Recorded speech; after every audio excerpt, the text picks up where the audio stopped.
seguro COVID aplica también para los trabajadores de casa particular? No, es para empresas. Solo empresas. Solo empresas. Perfecto. Esa era mi Solo duda. empresas y regido por el Código del Trabajo, porque la ley lo dice, empresas. Ok. Sí, estoy leyendo, pero leía privado. No sé. Claro, usted habla de empresa, habla de empresa. Si lo van a hacer extensión trabajador de casa particular, quizá. Yo creo que en estricto rigor debiese ser, porque la ley no distingue. Exacto. Claro, pero en este momento está hablando de empresa. Y habla de empresa y regido por el Código del Trabajo. Súper. Muchas gracias. Los marca.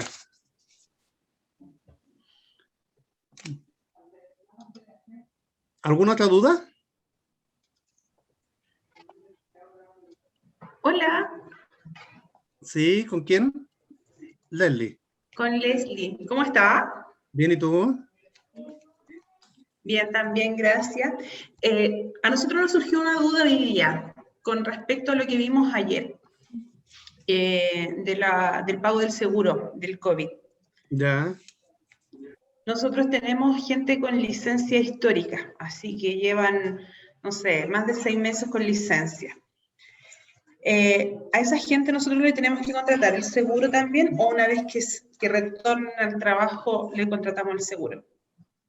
Mira, todavía no hay mucha información al respecto, más allá de que la ley. Pero si nosotros analizamos coetáneamente, dice la ley, oye, para los trabajadores que se reincorporen a trabajar en forma presencial, debería aplicar lo mismo para los trabajadores con licencia médica. Oye, cuando termine la licencia médica, se reincorporan, se les paga el seguro. Porque ese seguro más que nada le cubre por los traslados, que puede estar afecto al contagio, que puede ser en la empresa, en fin. Entonces, en mi opinión, y yo creo que así va a ser, de acuerdo al tenor de la ley, que la Dirección del Trabajo se debería pronunciar en el mismo sentido, decir ya, se terminó la licencia, se reincorporó, le contrato al seguro. Ah, ya, me queda claro. Gracias. Sí, no hay problema. Mañana vamos a la planilla que ustedes van a tener que subir a la Dirección del Trabajo con las remuneraciones y con el formato que está descrito, los vamos a analizar uno a uno mañana. Esa planilla no se la voy a enviar porque esa planilla está en la página de la Dirección del Trabajo, en el libro de remuneraciones, que ustedes la tienen que descargar nomás. Y con esa planilla tienen que emularla a su sistema de remuneraciones, cosa que el sistema de remuneraciones le entregue todo lo que le está pidiendo la planilla. Es una sábana bien grande. Hay que recordarse los tiempos antiguos cuando empezamos a trabajar en esto. Bueno, por lo menos yo. Que eran unos libros que dan de escritorio a escritorio. ¿Usted ha ido alguna vez al Museo del Banco Estado? Bueno, en el Museo del Banco Estado están los libros de remuneraciones que ellos utilizaban en sus comienzos. Era un libro inmenso que ocupaba toda una mesa de directorio en completa.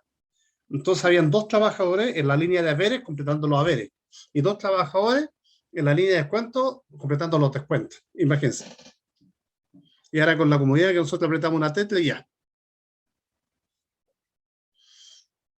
Bien, pues. ¿Alguna otra pregunta? Patricio, hola, Karina Lizama por acá. Karina, cuéntame. Mira, hablando sobre la información que tenemos que subir a la Dirección del Trabajo, me queda alguna duda en relación a los acuerdos voluntarios de teletrabajo. Como te explicaba el primer día de la capacitación, nosotros estamos en modalidad de teletrabajo, pero no de manera voluntaria, sino que más bien por el tema de la pandemia. Claro. Y efectivamente firmamos un acuerdo que habla que estamos en modalidad de teletrabajo mientras estemos en esta situación de pandemia. ¿Ya? Este acuerdo tenemos que subirlo a pesar de que no es, entre comillas, voluntario, sino que más bien estamos obligados a trabajar de esta manera. Sí, todos los anexos de teletrabajo deben haberse subido en su oportunidad. Pues esos son más que nada, oye, para la Dirección del Trabajo ya era el control y un control estadístico, pero no discriminó si es voluntaria o por acuerdo a las partes. Ya, Entonces debiese subirse. ya. Uno discrimina, dice, los acuerdos de teletrabajo o los nexos de teletrabajo se deben subir. Claro, y esto principalmente tiene un sentido. Oye, ¿por qué? Porque los trabajadores que pactaron una modalidad de teletrabajo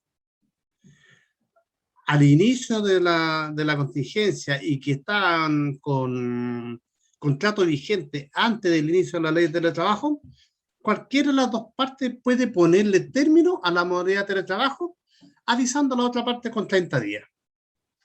Entonces, si tú analizas esa parte, efectivamente, para comprobar la veracidad del 8, debiese estar el anexo de contrato de teletrabajo en la página de la dirección. Ya. Me queda claro. Muchas gracias. Ya.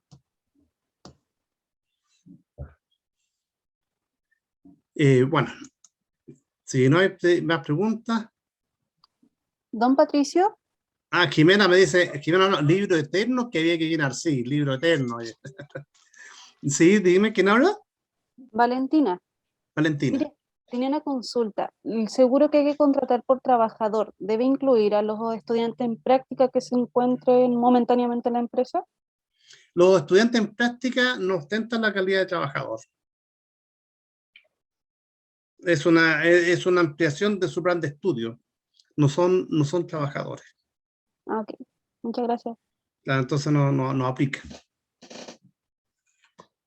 Si asimismo, como lo bien lo sabe, a los estudiantes en práctica se les paga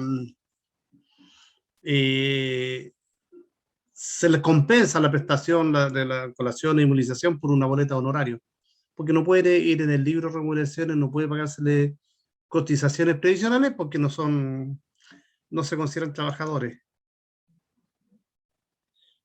Aquí me preguntan por las personas contratadas en horario. No. Las personas contratadas en horario no le aplica el seguro. El tema pasa que el contrato honorario, como todos bien lo sabemos, aunque a veces no lo queramos aceptar o lo hacemos lo contrario, está limitado. Está limitado a trabajo esporádico, a prestación de servicios profesionales, pero no para una permanencia de un trabajador que esté permanentemente trabajando en la empresa. Acordémonos que el contrato honorario en sí no existe, sino que se asimiló a lo dispuesto en el Código Civil, que habla de la venta de servicios profesionales. Y ahí nos cogemos y tomamos la parte de honorarios. Por lo tanto, es venta de servicios profesionales, entonces no puede haber subordinación ni dependencia, ninguna cosa. Pero, de todas maneras, directamente con la pregunta, los contratos honorarios no le aplica la ley.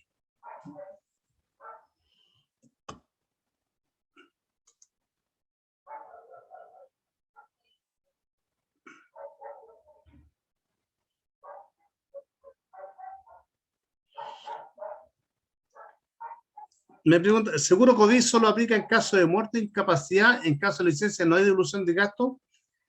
Sí, el seguro cubre lo que no le cubre el FONASA o la ISAPRE. Eso es lo que le cubre, más la indemnización por muerte. Pero tiene que ser enfermedad COVID. No puede ser otra. Y eso tiene que estar verificado. Los dueños de empresas con sueldo empresarial tampoco ostentan la calidad de trabajador.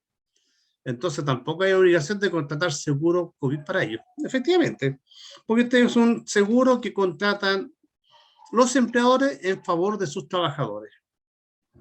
Ahora, tenemos que distinguir que hay más rato cuando ingrese el asesor tributario que va en apoyo, tenemos que distinguir varias cosas y no es solamente enumerar, porque si bien los socios de de las sociedades de personas, llámese IRL, llámese limitada,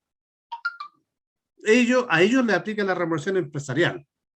Pero si vamos a los socios de empresas comandadas por acciones, los accionistas sí pueden ser trabajadores de empresa, siempre que no sea un accionista único, que un SPAC con un solo socio.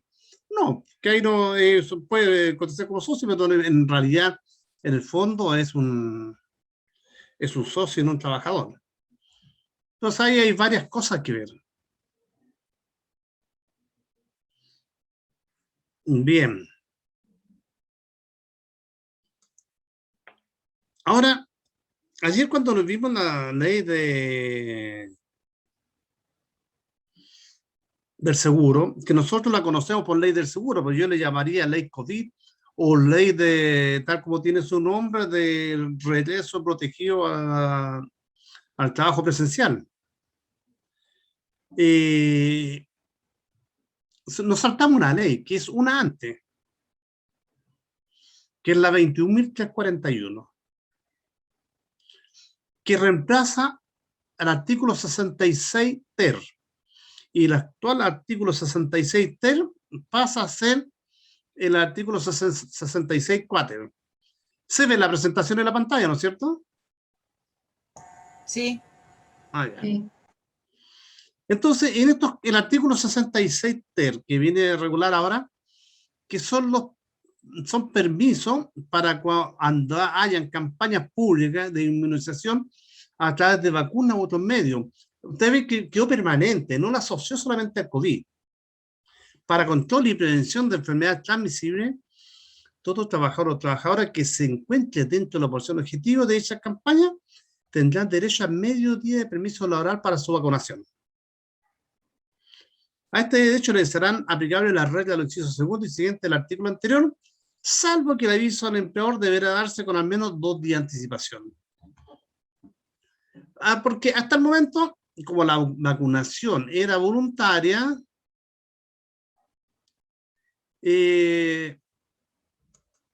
muchos empleadores, miren, afortunadamente no eran muchos. Porque cuando son muchos se nos empieza a complicar el tema. Se negaban a darle los permisos. Y se entiende que nosotros, para poder luchar contra la pandemia, luchar contra esta epidemia, lo principal es, aunque resulte majadero, pero todo el mundo debería repetirlo. Las autoridades se lo repiten a uno. Yo se lo repito a ustedes, y ustedes a sus trabajadores. Máscara, distancia y lavado de manos. Es la mejor manera, esa es la única forma que podemos evitar el contagio. Mucha gente noté, y por eso a veces se ponen reticentes a estos permisos y todo, pero sí es una realidad y yo conozco personas que han estado muy mal de COVID. Al momento tengo una persona conocida que está muy mal, entonces a cuidarse.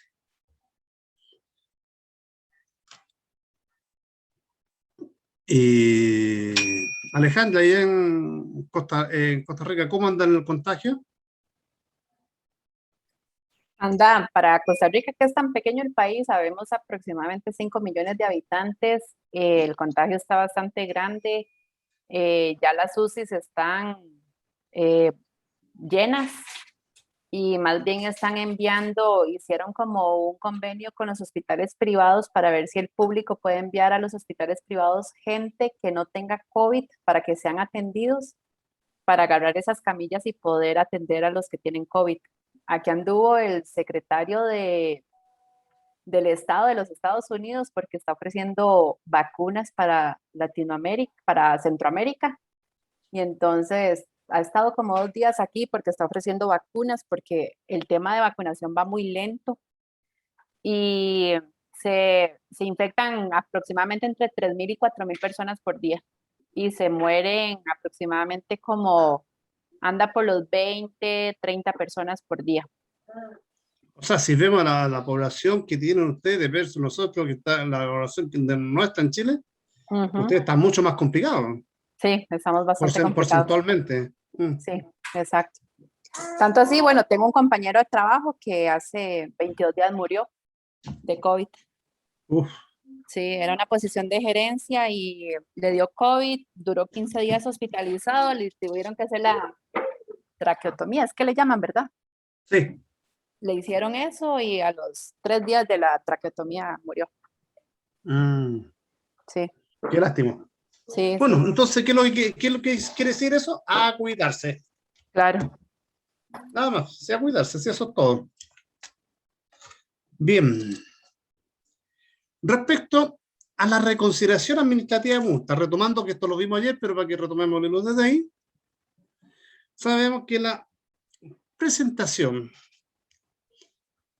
del escrito que de la reconsideración administrativa de multa, tenemos 30 días hábiles. Y estos 30 días hábiles, tal como lo mencioné ayer, se consideran para los días hábiles administrativos de acuerdo al funcionamiento de la institución del Estado que está regulado en la ley 19.880. Y las instituciones del Estado consideran días hábiles de lunes a viernes. Porque para todos los efectos legales, el día sábado es un día hábil. Salvo que normas especiales lo declaren inhábiles, como para la feriado legal u otro. Pero en este caso, los 30 días se consideran para los días administrativos del Estado. ¿Por qué? Porque no me pueden a mí dar un plazo en días que la institución de la Dirección de Trabajo no está en funcionamiento, como son los días sábado y domingo. Entonces, por eso los 30 días se cuentan de lunes a viernes. Y ante eso yo puedo concurrir a una reconsideración administrativa de multa como un error de hecho. Acreditación presente de íntegro cumplimiento de las normas que motivaron la sanción y corrección de la infracción dentro del plazo de 15 días de aplicada a satisfacción del servicio. Son esas las condiciones que yo puedo recurrir ante la inspección del trabajo pidiendo la reconsideración administrativa de multa, ya sea la nulidad, ya sea la rebaja. Ahora,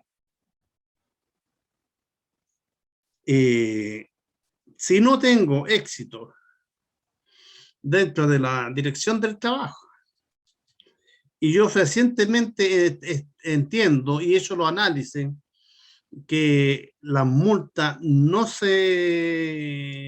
corresponden, yo puedo recurrir judicialmente. Puedo recurrir a los tribunales.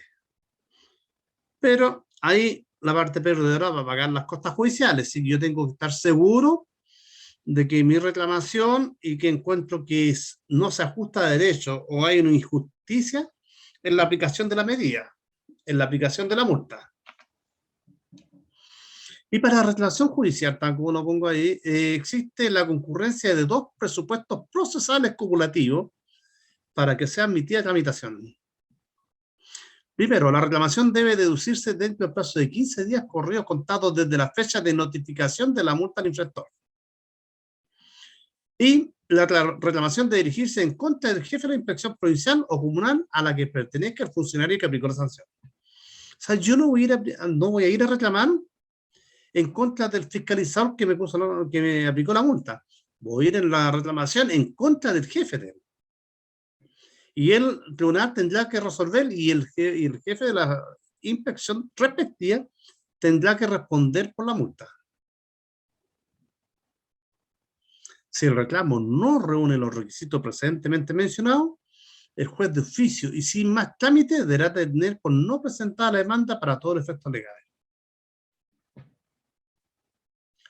Pero admitida la reclamación, su sustentación se regirá por el procedimiento de aplicación general. A menos que a menos que la cuantía de la multa, al momento de la dictación de una resolución que la impone o de que la resuelve, la recaudación administrativa respecto a ella sea igual o inferior a 10 ingresos mínimos. Caso en el cual se sustanciará de acuerdo a las reglas del procedimiento monitorio. O sea, el tribunal solamente con escuchar las partes.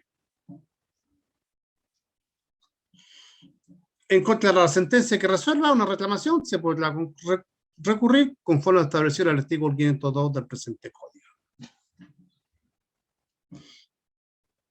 O sea, ahí vamos a apelaciones.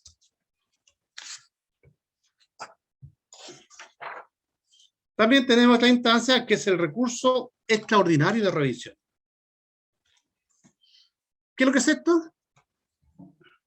El artículo 60 de la ley 19.860, que establece las bases de los procedimientos administrativos que rigen los actos del órgano de la administración del Estado, dispone: en contra de un acto administrativo firme, podrá interponerse el recurso de revisión ante el superior jerárquico, si lo hubiere, o en su efecto ante la autoridad que lo hubiere dictado, cuando concurran alguna de las siguientes circunstancias. ¿Y cuáles son esas circunstancias? Que la resolución se hubiese dictado sin el debido emplazamiento, que al dictarlo se hubiera incurrido en manifiesto error de derecho, y que este haya sido determinante para la decisión adoptada, o que se apareciera en documentos de valor esencial para la resolución del asunto ignorado, al dictarse el acto, que no haya sido posible acompañarlo al expediente administrativo en aquel momento. Que por sentencia ejecutorial se haya declarado que el acto se dictó como consecuencia de prevaricación, cohecho, violencia u otra maquinación fraudulenta. O sea, estamos protegidos por todos lados.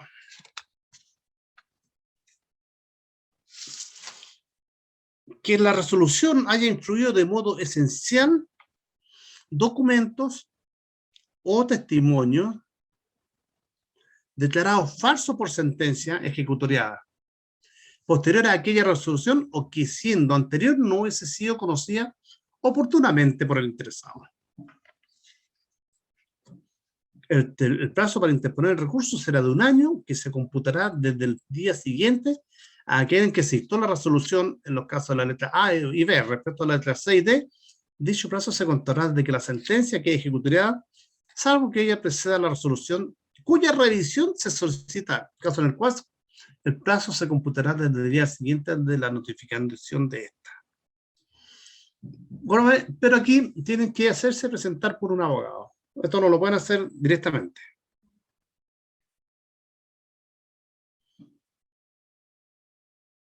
Ahora, otra cosa que tenemos que tener presente, en el caso de la fiscalización, porque todos estamos hablando de la fiscalización, ¿eh? De ayer a hoy día, todos dentro del proceso de fiscalización. En el caso de las empresas que funcionan con un número de trabajadores distribuido geográficamente, la Dirección del Trabajo puede autorizar la centralización de la documentación, sin perjuicio de la obligación de mantener copia de los documentos más importantes en cada uno de los lugares en los cuales se desempeñan efectivamente los trabajadores de la empresa. Dicha centralización se materializa a través de un oficio ordinario, siendo una obligación por parte del empleado mantener una copia del ejemplar en cada lugar físico. Es decir, si la Inspección del Trabajo respectiva me autorizó la centralización,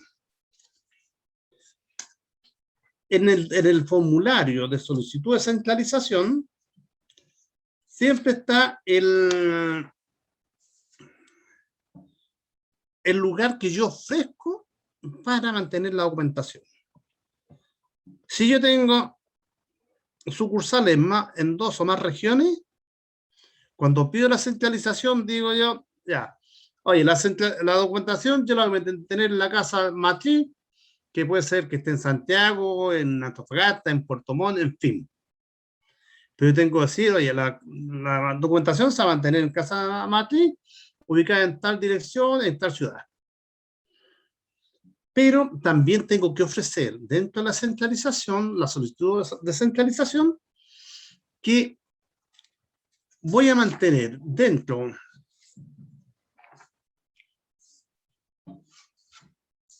de los lugares de trabajo, y eso es obligación, una copia del contrato y una copia del finiquito cuando procese. ¿Ves? Aquí el empleador en todo caso estará obligado a mantener en el lugar de trabajo o en un lugar fijado con anterioridad y que deberá haber sido autorizado previamente por la inspección de trabajo un ejemplar del contrato y en su caso uno del finiquito, en que conste el término de la relación laboral.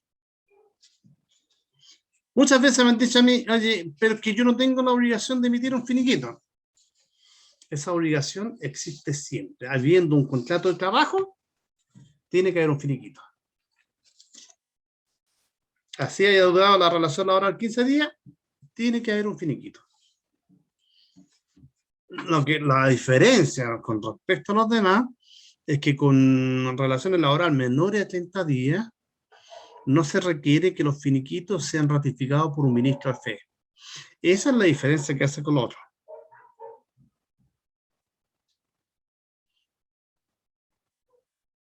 ¿Lo tenían clara esa parte? Porque siempre hay mucha confusión a eso, ¿eh?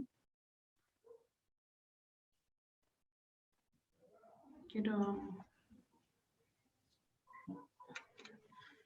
la mano. Claro, siempre hay mucho problema. Quería hacer una consulta al respecto.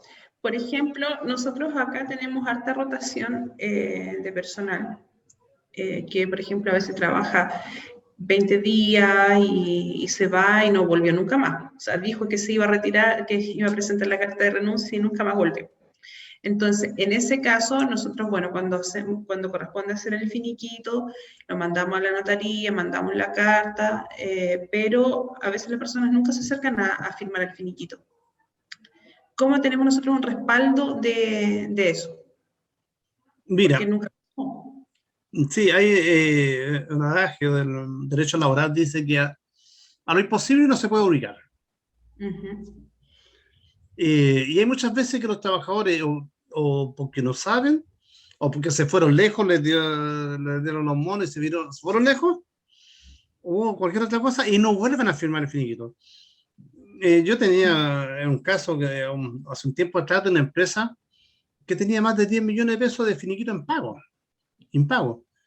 Pero para puros finiquitos chicos, una empresa constructora, con mucho movimiento, y finiquito por 10.000 pesos, 20.000 pesos, que los trabajadores se iban y no volvían.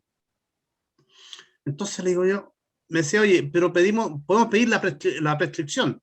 Claro, le digo, la prescripción se pide cada 2 años. Después de 2 años, vais a tener que estarla pidiendo siempre la prescripción. ¿Qué es lo que hago ahí? Sal de la cuenta contablemente. Tú envíale una carta al trabajador, ya. Y eso tienen que hacerlo sí o sí siempre. Ya, señor Juanito Pérez, su finiquito estará tal día a su disposición.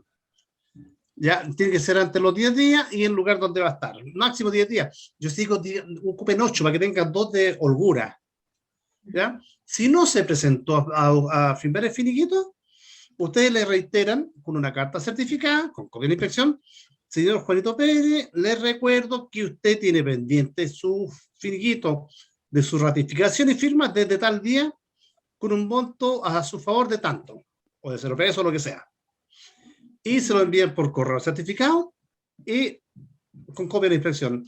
Y ahí ustedes se cruzan el de brazo esperando. Y si algún día una fiscalización o una auditoría, es decir, si están afectos a auditorías de las empresas, oye, no, pues si ya yo agoté el esfuerzo, aquí está. Y a lo imposible no se puede obligar, tenemos que esperar a que aparezca el trabajador y ahí está la documentación. Y listo. Y sacar el tema. No saco nada para estarle mandando, oye, toda la semana una carta, no, me voy a agotar en circunstancias que no es mi función.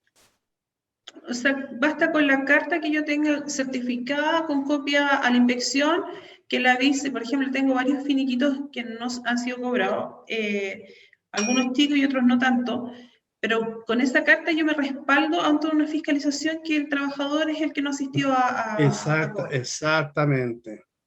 Ahí tú tienes respaldos. No, yo le avisé a este trabajador y no se ha presentado. Incluso ha pasado que la misma situación que tú expones, y después el trabajador se presenta a una inspección del trabajo reclamando que no le han pagado el finiquito. Uh-huh. Entonces es bueno tener esa carta porque cuando tú llegues a la citación, ya sea en este momento por telemática o presencial, Ahí tú tienes, mire, yo le avisé con esta fecha, en esta carta.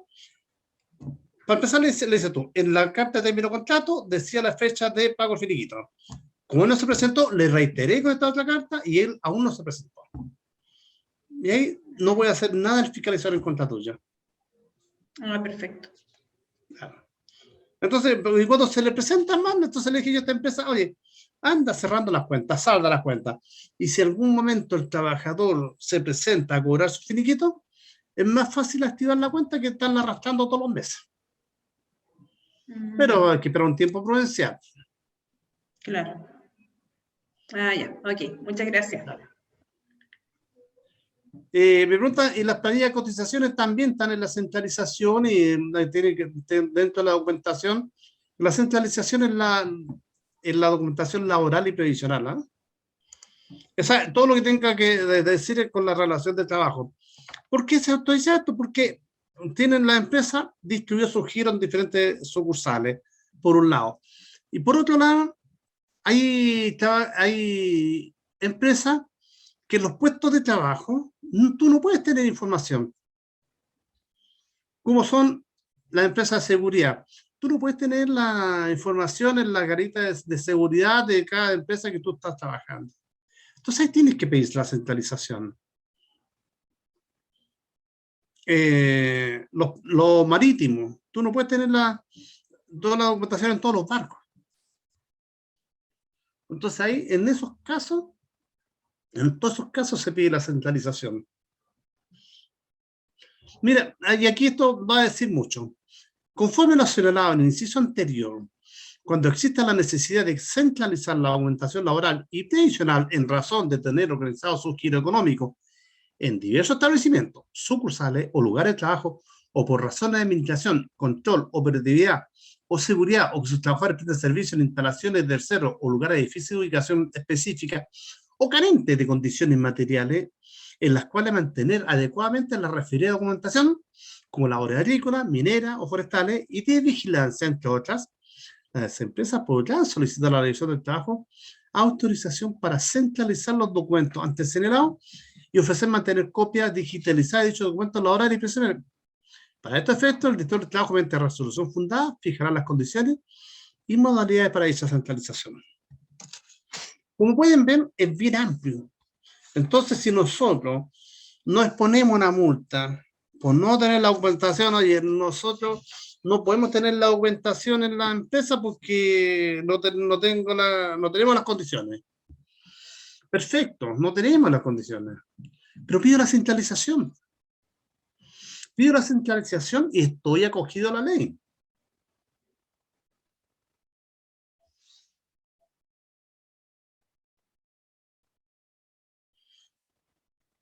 La dirección del trabajo está obligada a resolver sobre la autorización de centralización en un plazo de 30 días. Ahora, lo mismo me preguntan a mí, oye, ¿cuánto tiempo debo tener la documentación en la empresa? Porque tengo tantos trabajadores que a lo mejor tendría que arrendar un edificio solamente para guardar documentación. ¿Cuánto tiempo la debo mantener? ¿Cuál es el plazo? ¿Qué es lo que me exige la ley? Bueno, la Dirección del Trabajo se ha pronunciado en esa materia y dice que se debe mantener toda la documentación el tiempo requerido y necesario que lo pida alguna institución. ¿Y cuál es la institución que pide más tiempo en esto? Es Impuesto Interno, que pide hasta 6 años. Pero hay documentación que yo no puedo destruir, porque tengo los trabajadores vigentes.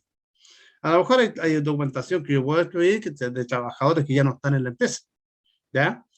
Pero tiene que ser documentación que no tenga relación con impuestos. Por ejemplo, los libros de remuneraciones no los puedo llegar a destruir, tengo que solicitar la autorización. Pero también para eso puedo digitalizar. Y ahora, en el libro de remuneraciones, con estos temas del libro electrónico, se viene a simplificar el tema. Oye, voy a tener siempre el libro ahí. Si queremos mirar el lado amable de la situación. Oye, siempre lo voy a tener ahí. Pero tú puedes tener un trabajador de 10 años que está en la empresa y de repente, oye, mira, en el sistema de la AFP no me figuran las cotizaciones previsionales del año 2015, por decir una cosa. ¿Quién es el que tiene que comprobar? ¿El AFP o el trabajador o el empleador? Es el empleador. Entonces tengo que ir a mi archivo, buscar las cotizaciones previsionales, sacarle una copia al trabajador y para que la reclamen la AFP. Entonces siempre hay documentación que es muy sensible y que siempre debe estar en la empresa, mientras el trabajador esté vigente. ¿Aló, don Patricio? ¿Sí? ¿Con quién? Con Jimena Moreno. Jimena. Yo tuve un caso de un trabajador que llevaba con nosotros 24 años. Él nos acordaba de sus asignaciones familiares pagadas en el año 1, 2, 3. Fue a la inspección, hizo la denuncia y a mí me citaron con 24 años de planilla de la caja de compensación. Fotocopia, porque tuve que dejar fotocopia de cada planilla de la caja de compensación, de 24 años. Y tuve que buscar 24 años. ¿Y las tenía? Las tenía, no, se las tenía todas ordenadas. Yo llevo 25 años en la empresa, entonces el trabajador entró después de mí. Pero tuve que dedicarme a sacar fotocopias de cada mes, de cada año y presentar a la Inspección del Trabajo de San Bernardo.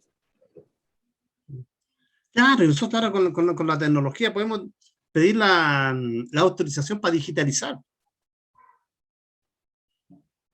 Porque imagínate, tener la información de 24 años, es un montón de información.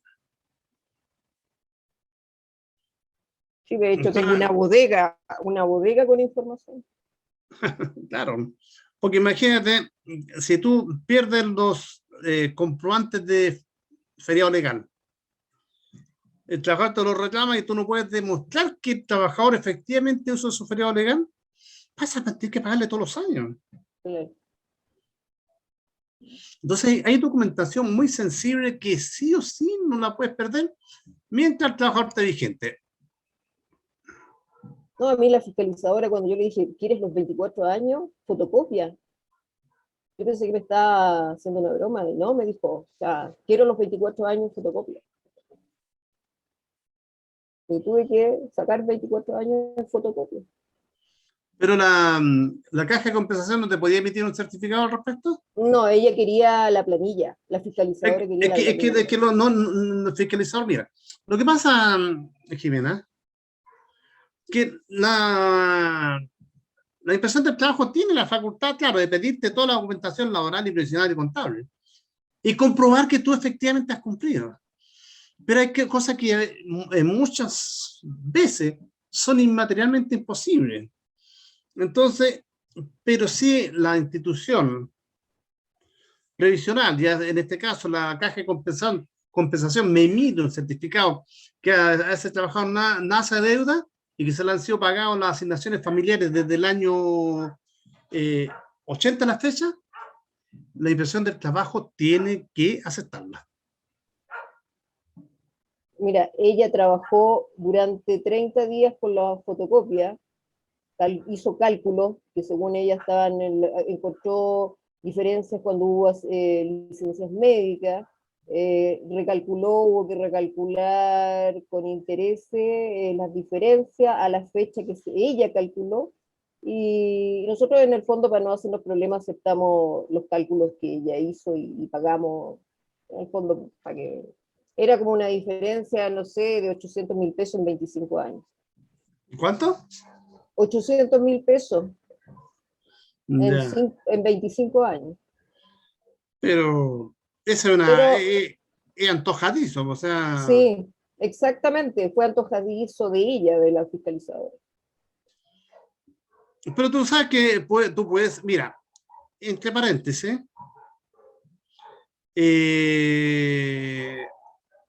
la inspección del trabajo, la dirección del trabajo, con sus inspecciones respectivas, y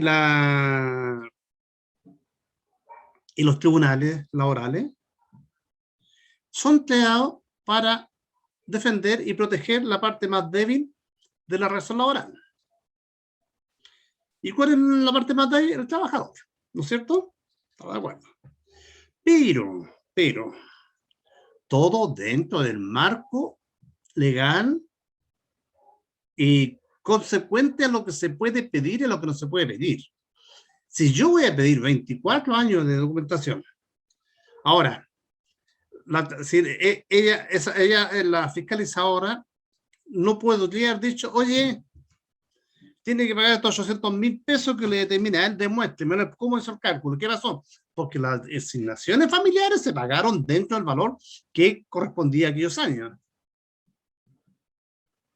Y si hay licencia médica, usted sabe que de 25 días hacia abajo se proporciona. Entonces, es un trabajo de enano. Sí, fue trabajo. En una planilla Claro. Excel. Y yo también la revisé y pues a ver si está... Por eso, a la larga le dijimos que sí, pagamos la 800. Entonces, tal como digo, si cumplen un rol muy importante, proteger la parte más débil, también hay fiscalizadores que se cargan mucho al área al trabajador y no debe ser así. O sea, tiene que ser lo que corresponde al trabajador es para el trabajador y lo que corresponde al empleador es del empleador. Así, dice llanamente. Yo como asesor laboral, yo estoy contratado para asesorar empresas. Pero yo cuando asesoro empresas, oye, le digo, esto dice la ley. Oye, ¿qué podemos hacer esto? No, tú si quieres lo haces, pero esto dice la ley. Porque si a ti te sorprende con esto, después no puedes decirme a mí, oye, yo te asesoré en esa forma. No. Oye, la ley dice esto, es esto. O sea, en mi concepto, lo que es del trabajador y lo que es del empleador es del empleador. Que muchos no lo tienen así y fiscalizadores, sobre todo los antiguos fiscalizadores, son peor. Pero uno, estando con la razón, día atrás me pregunta una persona, una empresa, me dice, oye, pero ¿cómo puedo evitar que la inspección me multe? Porque me dijo, ya estoy aburrida de que me multen. Muy simple, le digo yo, ten todo el día. Pero es que es imposible, no es imposible. A lo mejor va a ser difícil si tú tienes muchos atrasos. Pero ya que una vez te pongas al día, ya después mantenerlo. Y si tú tienes todo el día, el fiscalizador no tiene cómo multarte.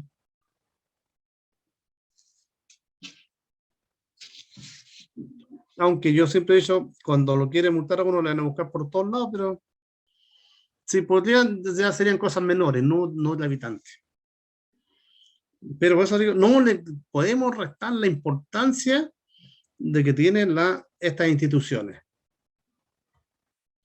Ahora, una pregunta que es muy típica que yo recibo, oye, pero que yo pierdo los juicios. Perfecto, veamos por qué pierden los juicios. Y un rol fundamental en los juicios de despido, pero fundamental, que si nosotros cumplimos con empleador de más del 50% de lo que nos pide, nos exige la ley, tenemos casi la certeza de ganar la carta de término de contrato. Tiene que ser precisa y comprobable. Y tiene que tener la fundamentación de derecho y de hecho. Entonces, si nosotros tenemos todo eso, va a ser difícil que nos piden.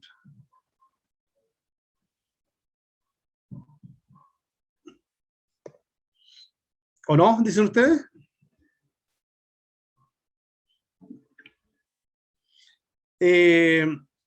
Mira, me preguntan a quién se le debe pedir la autorización para digitalizar.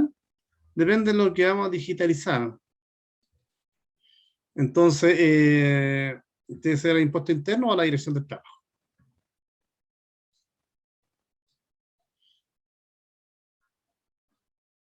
Ellos te tienen que dar la autorización. Yo siempre digo impuesto interno, ¿eh?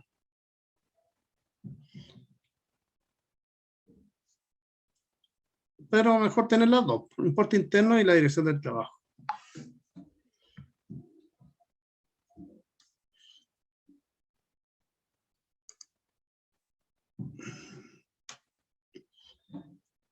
Es obligación.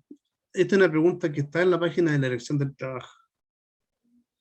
¿Es obligación mantener digitalizados los documentos de la empresa? No. Es una opción.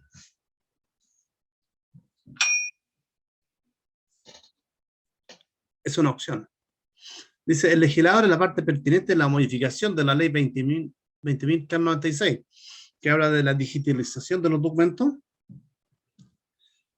al referirse a la solicitud de centralizar la documentación alega y ofrecer mantener copias digitalizadas de dicho documento, lo que permite aprender que al utilizar tal expresión, que según la sección del diccionario de la Real Academia Española, significa presentar y dar voluntariamente algo. Estaría otorgando, o sea, yo te estoy pidiendo esto y te ofrezco esto.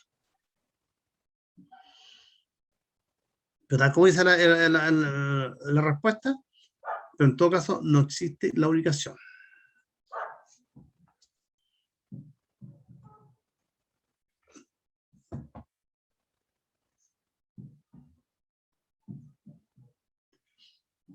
Duda, porque aquí vamos a pasar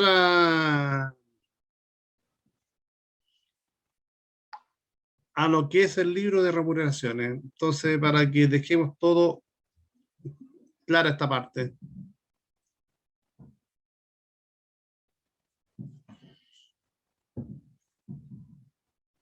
¿No hay duda?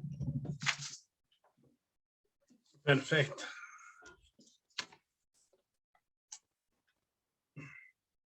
Como pueden ver, las atribuciones de la Dirección del Trabajo son bien amplias. Son bien amplias. En pos de velar y por el cumplimiento de las obligaciones laborales y previsionales.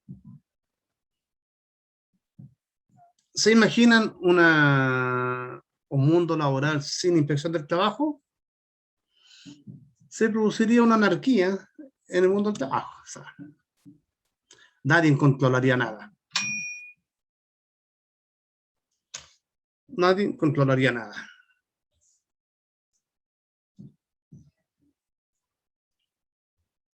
Ahí ahora vamos a lo que es el libro de remuneraciones. El libro de remuneraciones se ha visto medio complicado en el tema. ¿Qué es obligación? ¿Qué no es obligación? Que uno dice que sí, otro dice que no.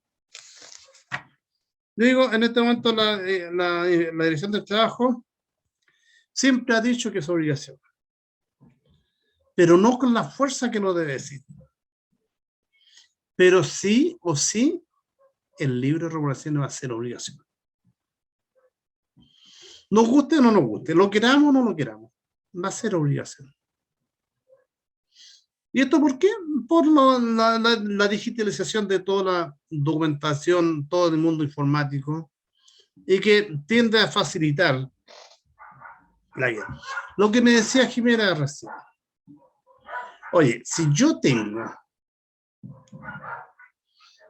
los libros digitalizados, a lo mejor la inspección del trabajo igual me lo va a pedir, pero va a ser más fácil que ellos van a poder comprobar de una determinada cantidad de años la información que ellos requieran. Me imagino que irán a aceptar o hacerlo, que cuando tengan una citación de la empresa, ya no le van a tener que pedir libros de remuneraciones porque lo van a tener ahí, lo van a poder ver. Me imagino, a lo mejor estoy siendo demasiado optimista, pero si no, ¿qué otra razón tiene? Ninguna, ¿no es cierto?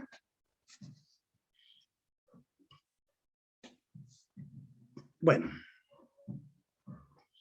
Ahora dicen, oye, ¿qué dice el Servicio de Impuesto Interno al respecto?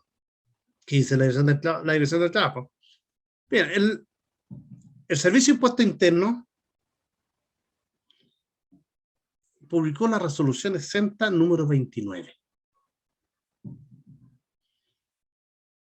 ¿Qué es lo que dice esa resolución?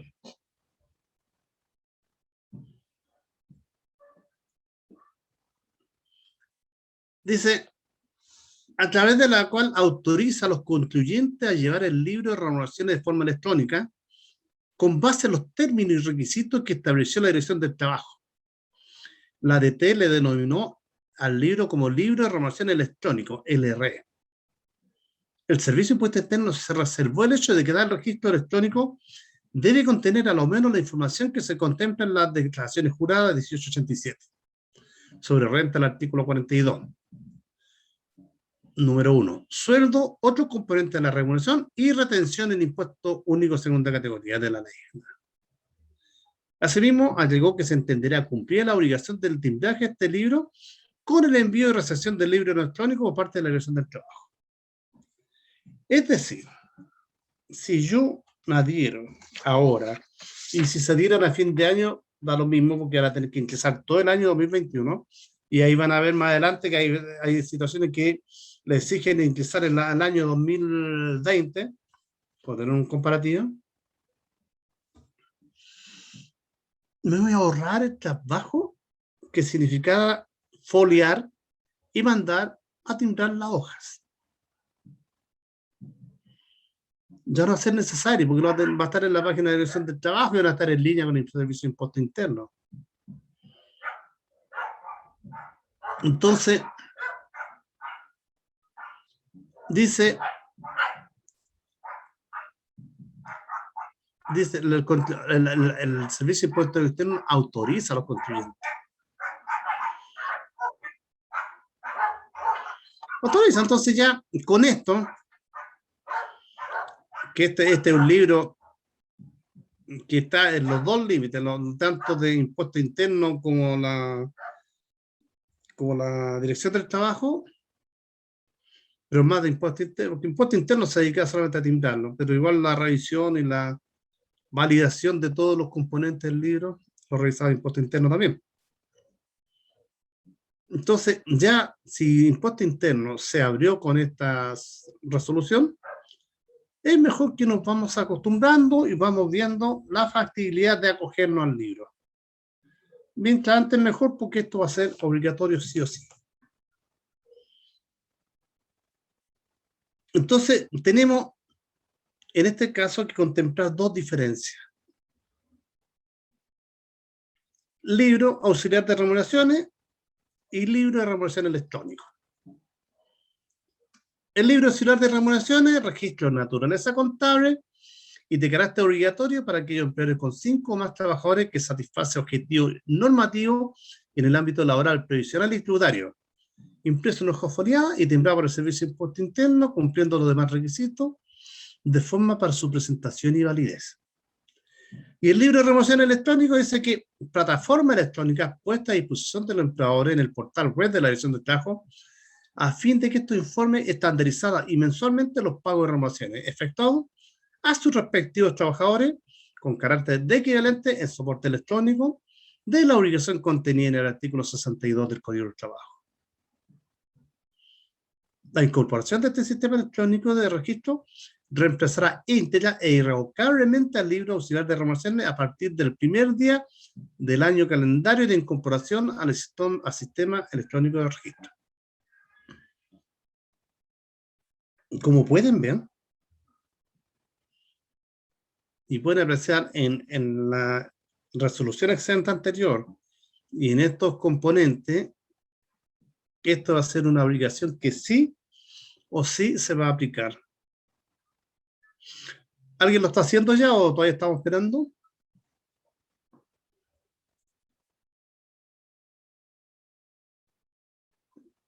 Jimena, ¿tú ya lo estás aplicando? No, yo todavía no, porque estoy esperando Softland. No lo bajé todo, pero no lo quise hacer. Voy a esperar a Softland. Claro, ahí está en el suplemento que está en la página de la Dirección del Trabajo, están todos los códigos a utilizar. Y en la planilla que vamos a analizar mañana, están todos los códigos que se usan para diferentes remuneraciones.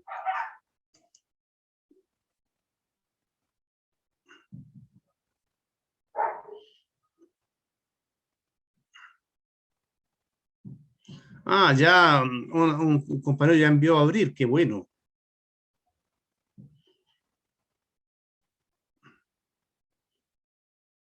no sé qué problema con Talana. Tengo entendido que es un excelente software, pero hay una persona que se está quejando que no le dan respuesta sobre la parametrización del libro electrónico.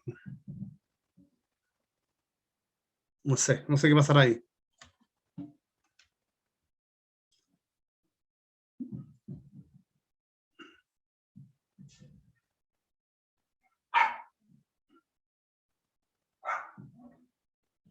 Enero, abril 2021. Ah, no, bien avanzado.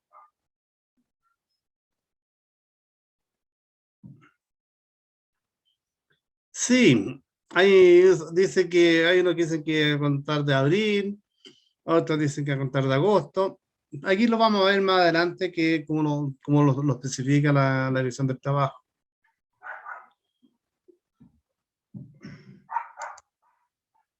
En el fondo, para ir compenetrando en el tema,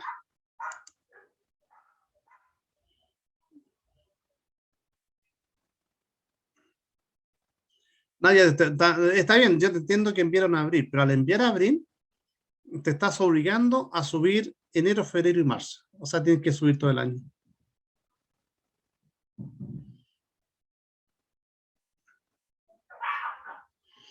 Alejandra, no debes contratar ningún software específico. Más adelante vamos a ver el formato que debe tener, que es un formato en Excel, y que ese formato te lo puede entregar el sistema de remuneraciones que tú utilizas. Y si no lo tiene, hay que crearlo.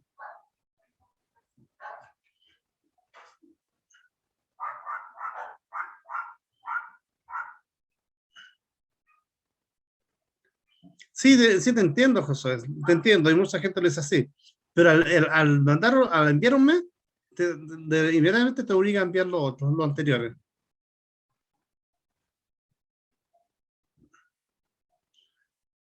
Ah, José lo crearon. ¿Les quedó bueno?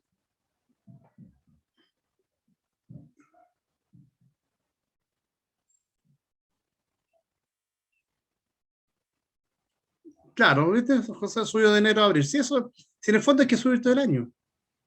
Y mientras más lo hagamos, más antes lo hagamos, menos pega va a tener o sea, menos atosamiento va a tener a fin de año. Entonces, tal como estábamos conversando, la obligación del libro de remuneración está establecida en el Código del Trabajo en su artículo 62. ¿Y qué dice este?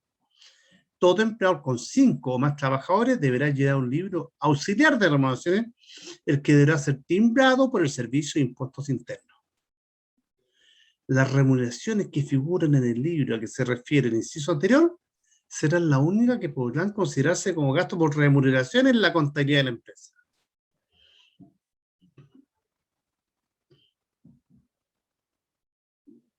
Debemos tener presente que el rol del Servicio de Impuestos Internos en materia de libro de remuneraciones solo se limita exclusivamente a su timbraje.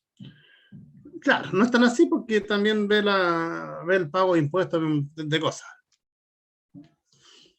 Pero sí, la facultad propiamente tal la tiene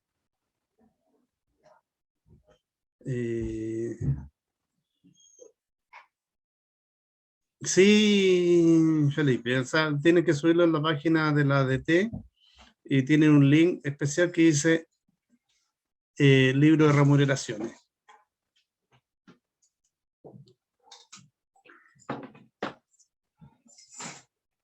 Profesor, una consulta. Lo que pasa es que al ingresar a la página de la DT, bueno, ahí dice como con clave única o bien con la clave del Servicio de Impuestos Internos, donde se puede ver quiénes son las personas que pueden subir los libros. ¿Usted me podría explicar un poquito eso? Porque en realidad nosotros lo tratamos de hacer con la clave única en algún minuto, de visualizar o ver cómo era el tema y no pudimos verlo. Mira, en ese caso, ¿quién está autorizado por la empresa? Más allá a quién la empresa le entregue la clave única del empleador para el uso del sistema de remuneraciones.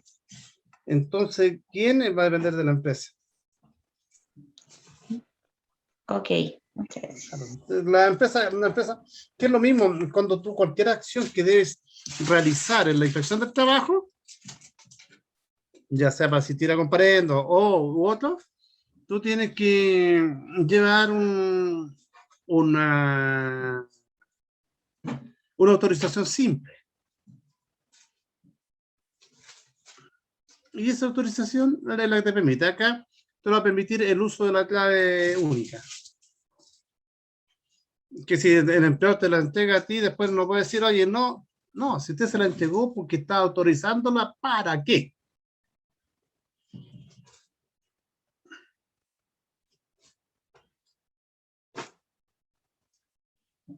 El servicio impuesto interno fundamenta su decisión de autorizar a llevar el libro en base a la resolución número 13 de la Dirección del Trabajo, que establece normas y procedimientos de operación en los libros auxiliares o electrónicos. Esta resolución establece la obligación de emitir los libros adicionales auxiliares en un formato digital, recayendo en aquellos autorizados o sobre los cuales se ha dispuesto la obligatoriedad de la sustitución mediante aplicación informática o sistemas tecnológicos, y en aquellos contribuyentes autorizados como emisores de libros contables electrónicos, conforme a la resolución exenta número 150 del 2005, o en aquella que la modifique o reemplace. Entra en vigencia a contar del lunes 2 de agosto del 2021.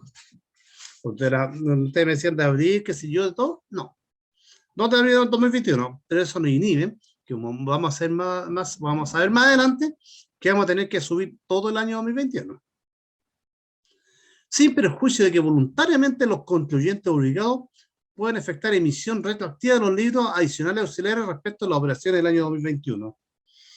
Eso, que sea voluntario, les digo, es voluntario, pero tienes que hacerlo. Entonces, es mejor hacerlo.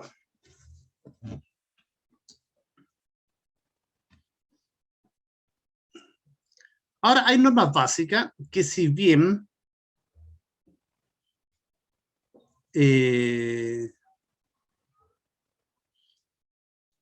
por todos nosotros entendible y conocida, bien vale la pena darle un repaso. Declaración es oportunidad que un empleador, a través de un usuario, en el portal MiDT, carga un archivo con la información del libro de renovación electrónico. Y ratificación, acción mediante la cual el empleador corrige, modifica o complementa los datos proporcionados en una declaración anterior. Y esto precisamente lo puse. ¿Por qué? Porque me decían, oye, ¿se puede modificar los libros de renovación suyos? Sí, se puede rectificar. Se puede rectificar. Entonces no hay problema. Que podrían decir, oye, no, que ya una vez subido, que después, que esto no, si se puede rectificar. Si hay una modificación, lo mismo que me preguntaba Alejandra adelante, que tiene que reliquidar algo. Entonces, al reliquidar algo, se va a modificar el libro de renovaciones sí o sí. Entonces, sí es factible que modifiquemos.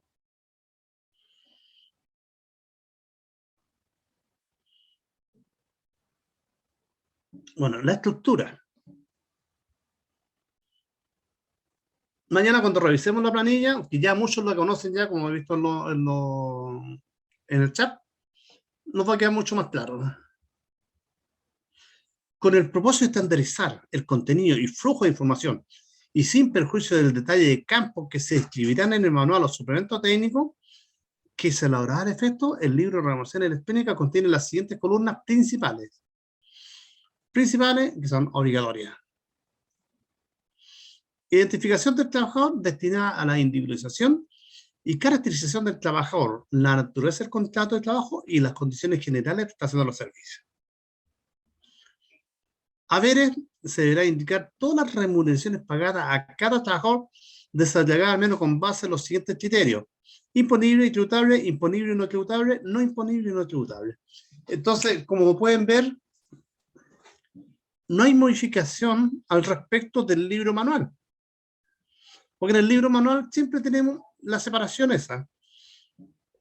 Imponible y tributable, tributable y no imponible, o no imponible ni tributable.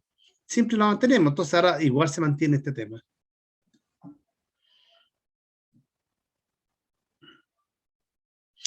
Descuento. Se deben informar todos los descuentos que afecten las remuneraciones del periodo, desallegados bajo el criterio de descuentos legales, previsionales, impuestos, etcétera. Descuentos voluntarios, APB, préstamos, cuota sindical, etcétera. Ahora, aquí hay un tema que no sé cómo va a accionar la ADT ahora respecto a esto y respecto al reclamo de un trabajador de un descuento en exceso. Porque aquí la ADT va a tener la información de los descuentos, va a tener la información de la remuneración. Y si el descuento sobrepasa a lo legalmente permitido, la ADT va a tener todos los antecedentes de forma inmediata. ¿Alguien me hace una consulta? ¿No? Ya. Aporte del empleador. Corresponde a aquellos montos que el empleador debe enterar a la Seguridad Social y que son de su cargo. Y por lo tanto no se deducen de la remuneración del trabajador. Claro, aquí tenemos algo nuevo, porque los aportes del empleador, por lo general, no iban en el libro de remuneraciones, porque no son remuneración.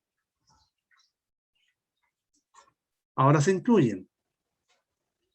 Totales, en esta categoría se informarán resultados totales de remuneración pagada en carácter de bruta y líquida. Además se consignará el total de impuestos junto a los descuentos y aportes previsionales. O sea,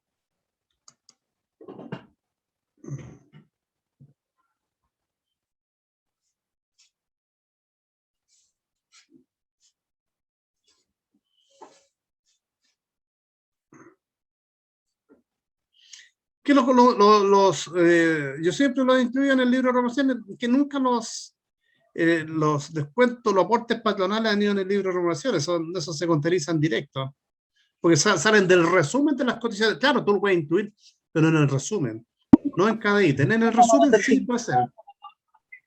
Del libro de fondo. ¿Ah? Muchas gracias. Bien.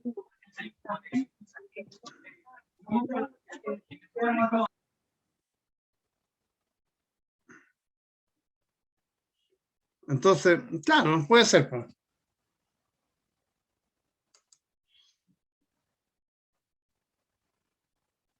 Ahora, lo mismo, nosotros, su nombre lo dice, y ahora, como digo, se amplió. Era libro de remuneraciones. Por lo tanto, las indemnizaciones que el empleador pagaba respecto a la vinculación de los trabajadores no iban en el libro de remuneraciones porque no es una remuneración. Ahora la vamos a tener que informar. O sea, en el resumen que va a ser un informe completo. Es un informe completo.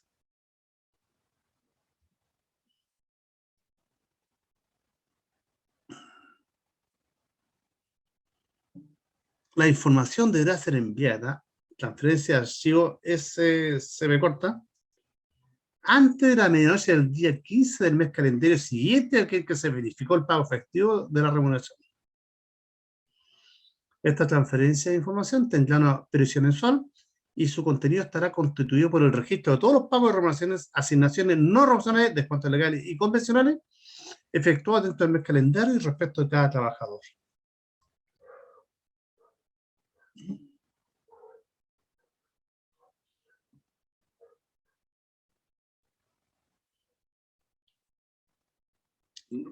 Aquí, esto es algo que nos puede interesar a todos. Y esa es una pregunta que me han formulado mucho. Los requisitos técnicos, descripción del formato. Y ahí es cuando tienen que habilitar el sistema de remuneraciones para que le entregue este documento directamente ya procesar las remuneraciones, que se lo entreguen y ustedes le puedan cargar a la ADT. Los requisitos técnicos que debe cumplir el archivo para declarar las remuneraciones son los siguientes. El archivo cargado de tener la extensión CSV corta o TXT, cuyas filas podrán tener un largo variable con un máximo de 40 caracteres. O sea, lo limitamos. Pero con 40 caracteres para un libro de remodelaciones, yo creo que andamos súper bien. El archivo debe utilizar como delimitador el símbolo punto y coma. El archivo debe tener el siguiente formato de nombre: root, empleador, para una declaración de remuneraciones del mes de marzo de 2009. Root del empleador, año, mes.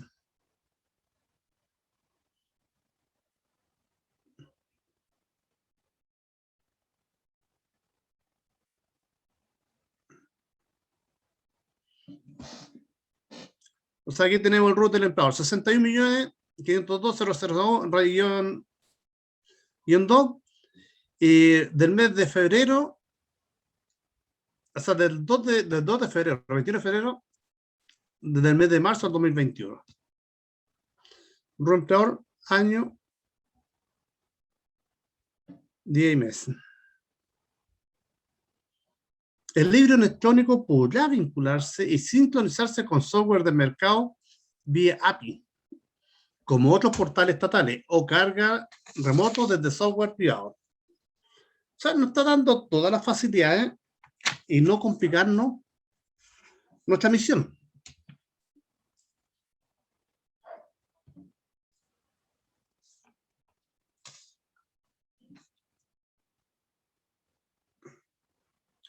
En su primera fase, la solución de carga está asociada a la utilización de archivos CSV corta con la información de todos los trabajadores y realiza la carga masiva en forma directa a través del portal MIT.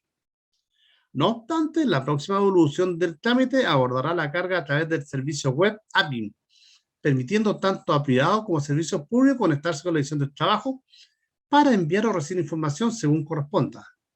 La transferencia de información con otros organismos públicos competentes se efectuará previa celebración de convenios en que se incluyen cláusulas sobre la protección de datos personales. Claro, porque muchos dirán, en este caso, oye, la empresa podrán estar sobresaltadas porque pueden ser motivo de un hackeo al enviar esta información a una empresa pública. Ahora, ¿qué seguridad cuenta la Dirección del Trabajo en contra de un hackeo? No sé. Pero sí, es lícito de tener la inquietud.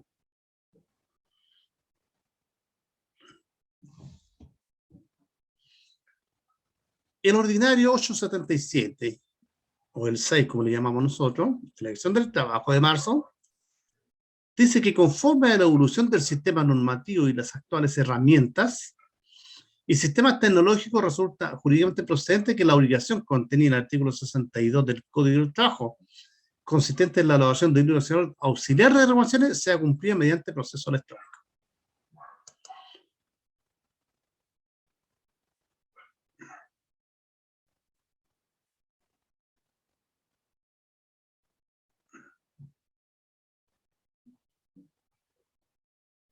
Bueno, ahí don Juan Carlos Aguilera le envía un mensaje que alguien me puede compartir esa API de la ADT para publicar este libro de mi sistema y poner el correo. Jessica dice que aún no existe. Bueno, ya lo estarán a disposición. Tal como decía que próximamente, a futuro, o sea, yo creo que el próximo mes, 2 meses más, podrá estar. El número 2 de este dictamen, del resumen de este dictamen. El libro auxiliar de remuneraciones constituye un registro de naturaleza contable y de carácter obligatorio para aquellos empleadores con 5 o más trabajadores, que satisface objetivos normativos en el ámbito laboral, previsional y tributario, impreso en hoja foliada y timbrada por el Servicio de Impuesto Interno, cumpliendo los demás requisitos de forma para su presentación y validez. Claro, imagínense cuando, hasta ahora, cuando nosotros imprimíamos y había que corregir y se nos paraban todos los pelos porque íbamos a perder todas las hojas foliadas y timbradas. Bueno, vamos a terminar con eso. Ustedes felizmente. El mismo ordinario dice que el libro de remuneraciones consiste en una plataforma electrónica puesta a disposición de los empleadores en el portal web de la Dirección de Trabajo, a fin de que esto informe inventarizada y mensualmente los pagos de remuneraciones efectuadas a sus respectivos trabajadores con carácter de equivalente en soporte electrónico de la obligación contenida en el artículo 62. Que para los efectos de la implementación y cumplimiento de la obligación de registro de remuneraciones deberá estarse a la normativa y principios descritos en el presente dictamen y en el manual o suplemento técnico que se lo elaborará al efecto.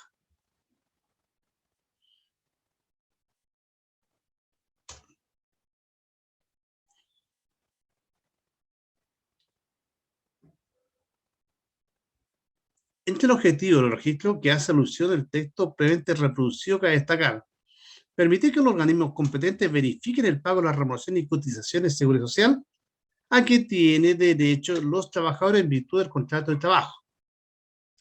Y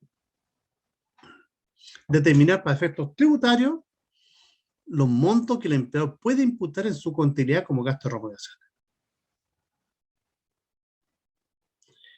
Claro, hay veces, por ejemplo, desde toda la información que nosotros vamos a ver, la Dirección del Trabajo, damos ejemplo, cómo se va a mejorar este tema. En dictámenes ha dispuesto que cuando se paga el bono compensatorio a la cuna, no es necesario que se pague a través de la liquidación de remuneraciones, sino que se compruebe el gasto con un comprobante contable. ¿Cuál es el comprobante contable que podemos tener? El comprobante de transferencia, un voucher de contabilidad que lo firme la trabajadora, en fin. Muchos contadores le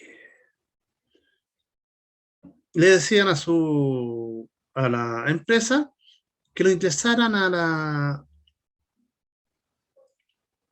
la liquidación de remuneración. ¿Y por qué efecto solicitaban esto los contadores que fueran ingresados? ¿Alguien me lo podría decir?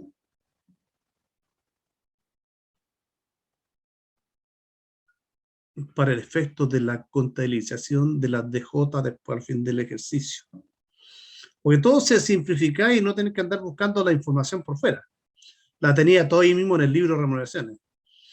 Pero ¿cuál era el tema que se complicaba? Que si yo desvinculaba a una trabajadora en el momento que le estaba pagando el bono a la cuna y el bono a la cuna figuraba en la liquidación de remuneraciones y se iba a hacer base de cálculo de las indemnizaciones.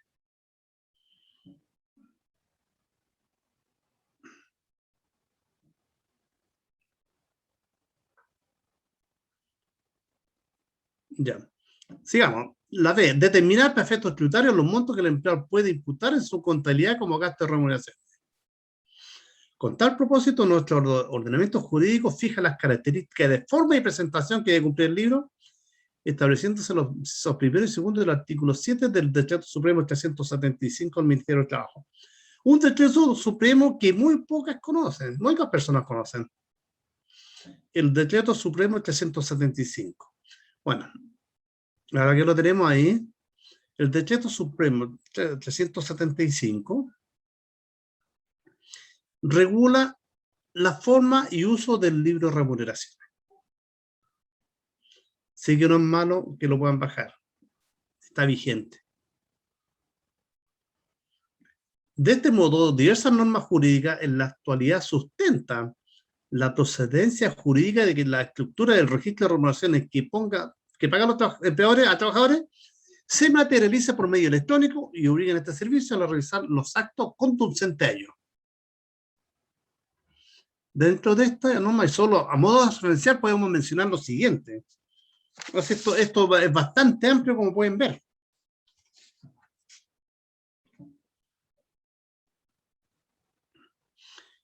Espera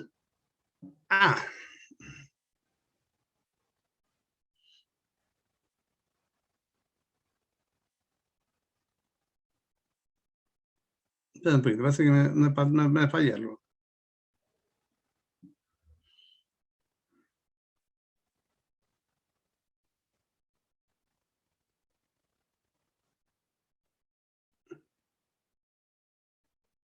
Permití que lo ya, permití que lo esperen un segundito.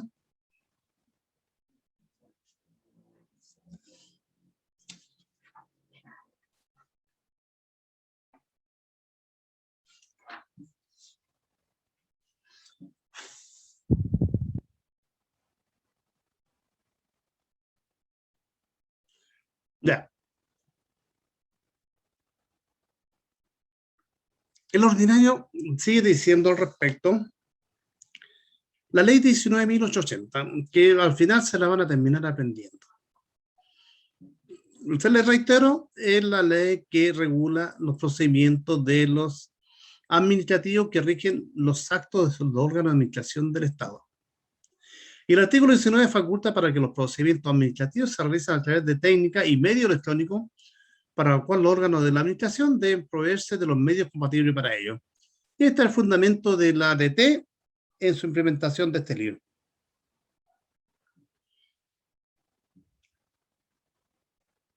La ley 19.799 sobre documento electrónico, firma electrónica y servicio de certificación de dicha firma se consagra el principio de equivalencia del soporte electrónico con el soporte de papel que habilita para otorgar o celebrar actos y contratos por medio de firma electrónica, con relación a los mismos efectos jurídicos que aquellos celebrados por escrito en soporte de papel.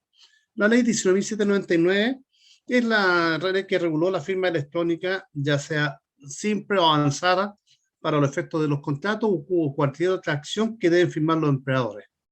Entonces, si ustedes quieren implementar o no, o los que no lo han implementado, la firma electrónica, busquen esa ley y vean las características y qué son lo que deben cumplir.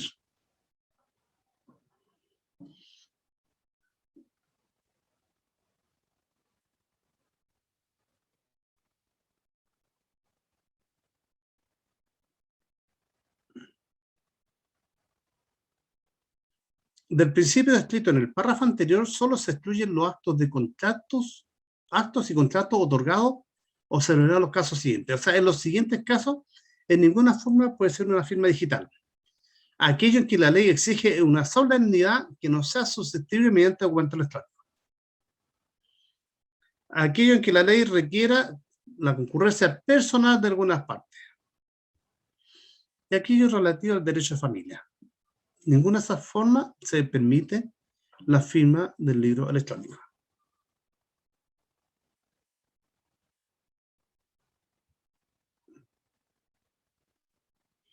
Entonces, en resumiendo, de esta forma resulta evidente que el libro residual de remuneraciones no se encuentra comprendido entre el caso de excepción, en que se impide la utilización de medios electrónicos. Razón por la que este servicio, conforme a sus fines, se encuentra en el deber de proporcionar la herramienta y sistema electrónico que faciliten el cumplimiento normativo. Y aquí la Inspección del Trabajo vino a sentenciar diciendo, oye, esto desde aquí para adelante y en base a esto del precepto de la ley, esto es obligatorio. Y no hay forma de decirle que no. Que se ha dilatado, que ha puesto que la Inspección del Trabajo no ha sacado un organismo oficial, si todavía esto va sí o sí, pero va. Y si ustedes van a la preguntan a la Inspección del Trabajo, le van a decir sí, obligatorio.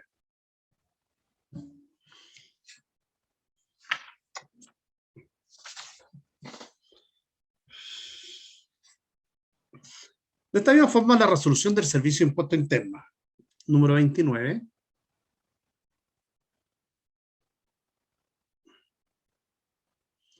dice que el artículo 62 del Código del Trabajo establece la obligación de llevar un libro auxiliar de remuneración a todo empleador que tenga 5 o más empleados. Claro, hasta ese entonces decía 5 más empleados, pero todos sabemos que si una empresa entraba en la obligación que porque tuvo 5 o más trabajadores, ya creando el libro de remuneraciones, ya haciéndolo, si después bajaba el número, tenía que seguir llevando el libro de remuneraciones. Uno entra en un camino y eso sin retorno. Lo mismo, ustedes al resolver ahora, de ingresar en este momento al sistema de libro electrónico, es sin retorno.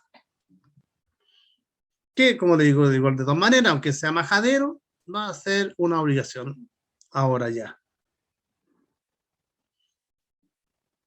Y que además que la resolución 29 dice que el inciso segundo de la misma norma, que las reclamaciones que figuren en dicho libro serán la única que podrán considerarse como remuneraciones en la contabilidad de la empresa.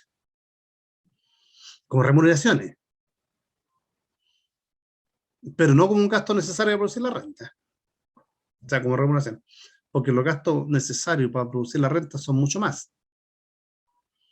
Sabemos que un gasto necesario para producir la renta es todo lo que el empleador está obligado en base a la relación laboral. Esperen medio segundo, quiero aprender la luz, se me está ocurriendo mucho.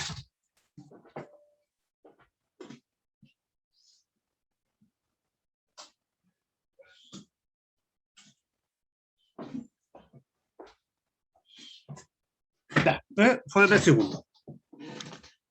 Entonces, de ahí, en el mismo inciso segundo dice que las remuneraciones que figuren, y de ahí me hace ruido que ahora se obligue con esto a ingresar las indemnizaciones.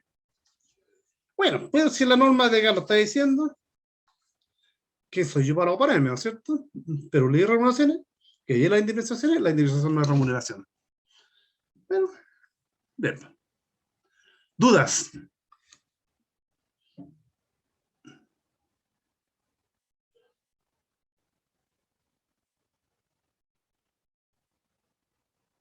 ¿No?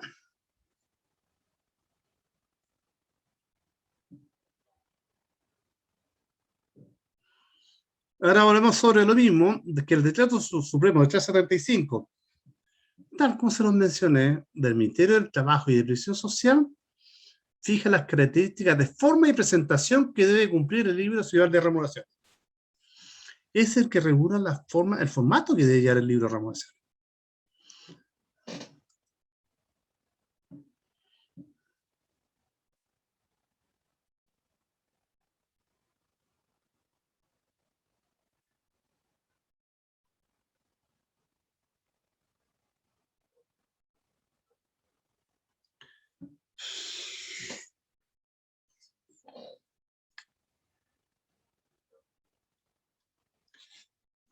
Claro, mire, ya les voy a explicar ya, un poquito más adelante viene la obligación, cómo se desprende de la obligación de incorporar el libro de remuneraciones, la obligación que tenemos que es de cargar el año 2020, que también lo dice la norma.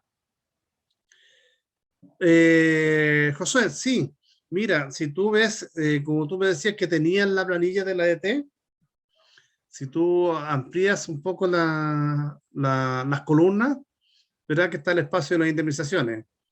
Y si es una sábana enorme, así, grande, no sé, yo la tengo bien avanzada, que yo creo que la voy a terminar hoy día para que la veamos mañana, y la vamos a tener que ir presentando por partes. Imposible presentarla toda.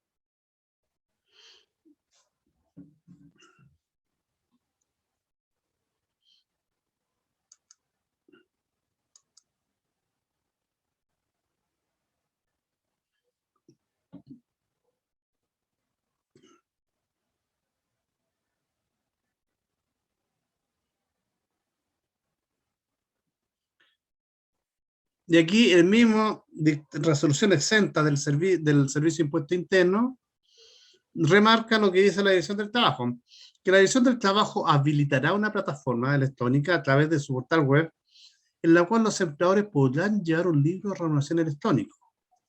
En este se informarán estandarizada y periódicamente los pagos de remuneración efectuados a los trabajadores, entendiéndose cumplido con su uso la obligación contenida en el artículo 62 del Código del Trabajo.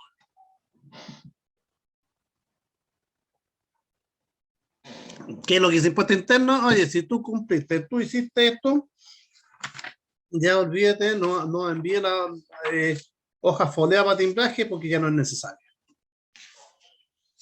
Lisa y llanamente como eso.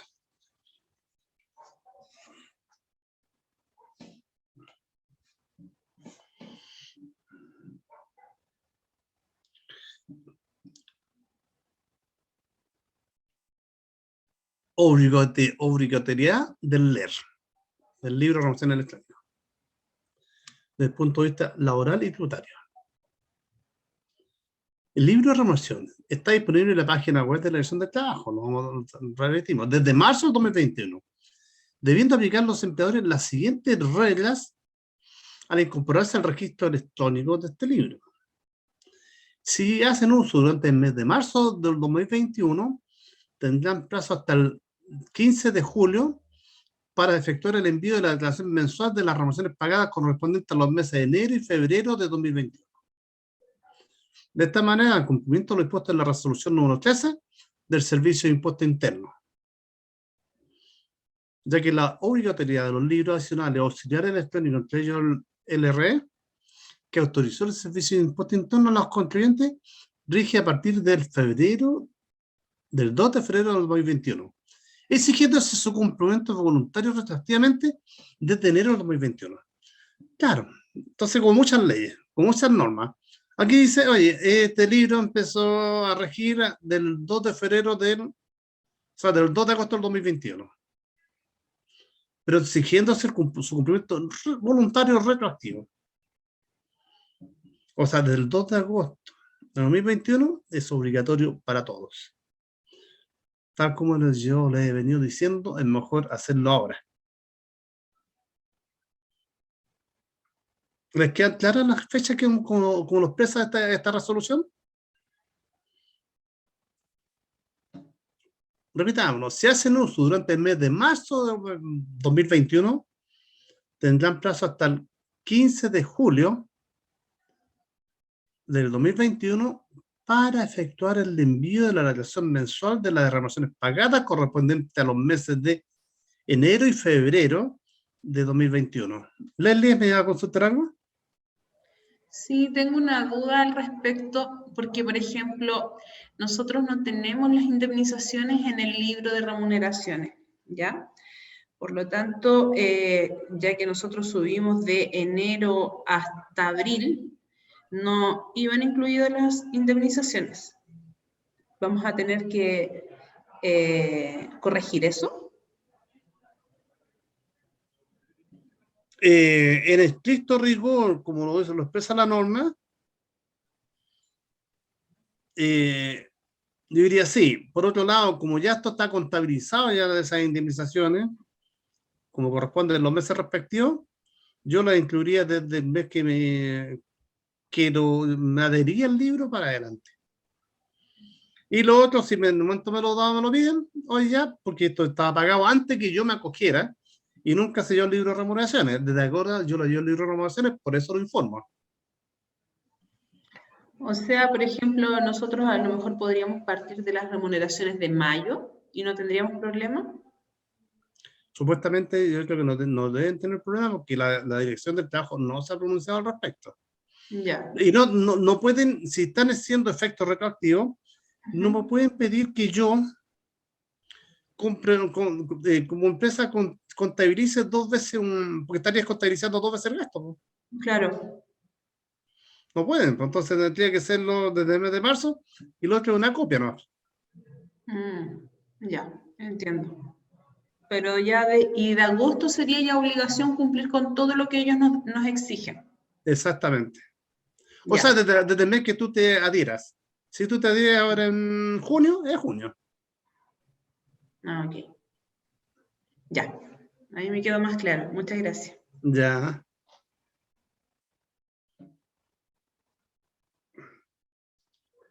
No, si la Dirección del Trabajo tenía el as bajo la manga, ¿no es cierto?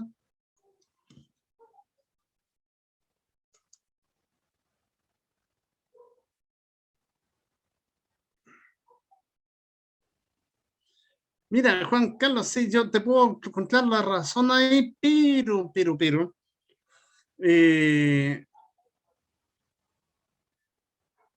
a mí lo que me preocupa es la contabilización. Entonces, yo voy a darle una vuelta, lo voy a analizar primero, ¿ya?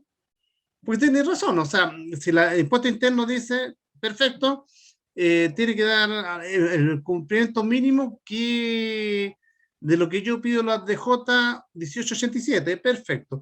Y las DJ 1887 van las indemnizaciones, perfecto. Me están obligando, como te digo, como reiterado varias veces, a llevar al libro de remuneraciones algo que no es remuneración. O sea, me están cambiando el escenario. Ahora, estas indemnizaciones de la que consulta la compañera, ya están pagadas. Entonces, voy a hacer el análisis y mañana lo volvemos a conversar. Si me podrá afectar esto a fin de año, ¿por qué? O voy a tener que estar muy atento, sí, voy a tener que estar muy atento. Cuando tenga que hacer las declaraciones juradas el próximo año con respecto al año 2021, no se van a pasar las indemnizaciones que yo contabilicé directamente y que también informé en el libro electrónico de remuneraciones. No sé si fui claro, Juan Carlos.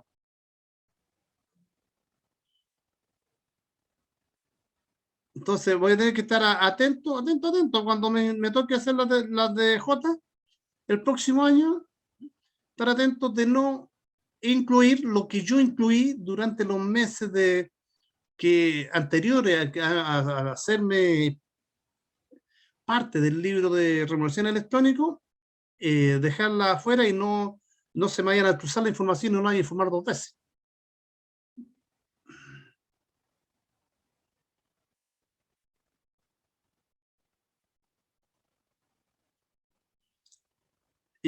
No es voluntario.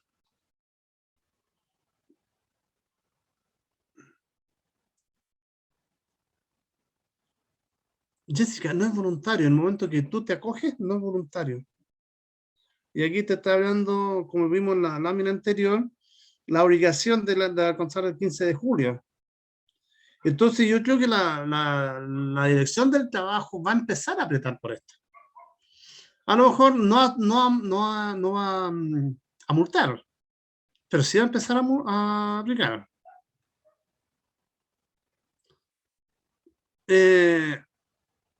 Efectivamente, Juan Carlos, se deben cuadrar las DJ con la contabilidad para adecuar el gasto. Estamos completamente de acuerdo. Pero si voy a contabilizar el gasto con el libro, tengo que preocuparme que si yo ingresé en el libro electrónico, ingresé las indemnizaciones que yo pagué durante los meses que no estaba adscrito al libro de remuneraciones. Voy a tener que preocuparme cuando vaya a hacer las DJ de sacar ese gasto porque ya lo informé en el libro de remuneración electrónico. Eso es lo que digo yo, el límite que tengo que estar muy atento para no informarlo dos veces.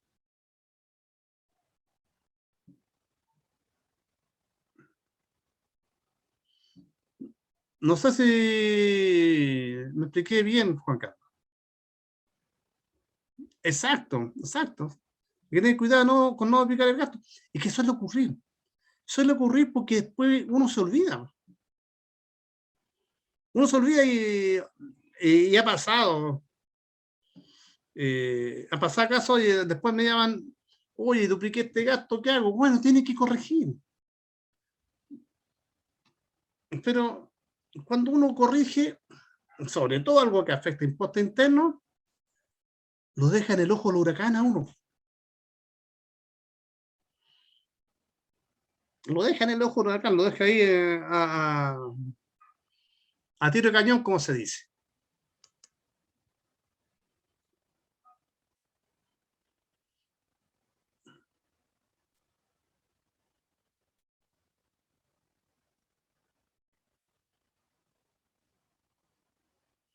Claro, viste, por un lado la dirección del trabajo está poniendo la fecha 15 de julio. Por este lado, en este informe del Servicio de Impuesto Interno dice, oye, del 2 de agosto del 2021. O sea, hay una suerte de comunicación que no está a la par.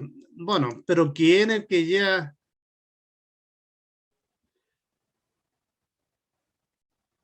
¿quiere que ya la voz cantante, como se dice en este tema? Es la dirección del trabajo.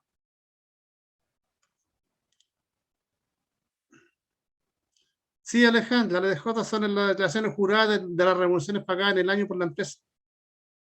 que se utilizan en la operación renta.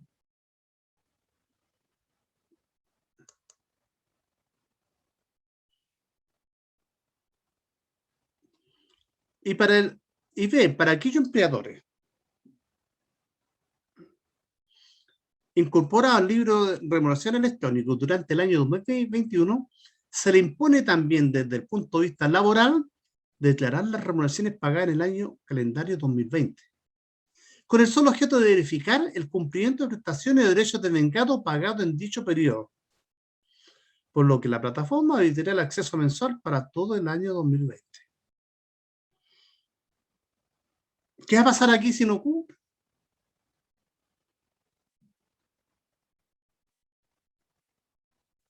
Ese es un tema. Es un tema porque la Dirección del Trabajo, en este caso, tiene la potestad. Y fue sancionado esto, la ley de modernización de la Dirección del Trabajo es ley, sancionada por el Congreso, por el Ejecutivo. Y el libro electrónico de remuneraciones, si ustedes leen completa la ley de modernización de la ADT, se van a encontrar que ahí tienen la facultad para implementar y obligar el uso del libro de remuneración electrónico. Por eso le digo, o sea, más tarde que temprano, sí o sí, nos vamos a tener que quedar afectos a esto. Y no tenemos vuelta.